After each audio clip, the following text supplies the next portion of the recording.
Résumé de La peau de chagrin Honoré de Balzac 1831. La peau de chagrin raconte l'histoire de Raphaël de Valentin, un jeune homme ruiné, seul et désespéré, qui s'apprête à mettre fin à ses jours à Paris. Alors qu'il erre dans la ville, il entre par hasard dans une boutique d'antiquaire où il découvre un étrange objet, une peau de chagrin, un talisman magique venu d'Orient. Ce cuir est gravé d'un message, il peut exaucer tous les désirs de son possesseur, mais chaque vœu réduit sa surface écourtant du même coup la vie de celui qui le détient.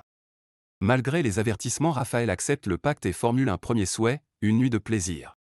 Immédiatement, il est entraîné dans une existence de richesse, de reconnaissance et de jouissance.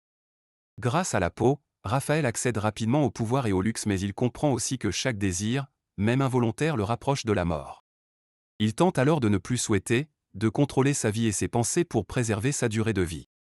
Il consulte des savants, s'en remet à la religion, cherche le silence et l'isolement, mais rien n'y fait, la peau se rétracte lentement mais sûrement, échappant à toute volonté.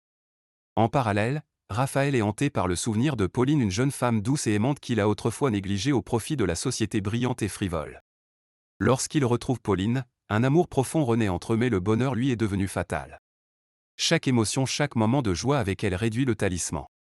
Dans un dernier sursaut, Raphaël se jette dans les plaisirs les plus extrêmes, cherchant à vivre intensément avant la fin. Mais il meurt finalement consumé, victime de ses désirs insatiables et de l'impossibilité de renoncer totalement à vouloir. À travers ce conte fantastique et philosophique, Balzac dénonce la société matérialiste de son temps, tout en livrant une réflexion sur le pouvoir destructeur du désir, le rapport à la mort, au temps et à la liberté.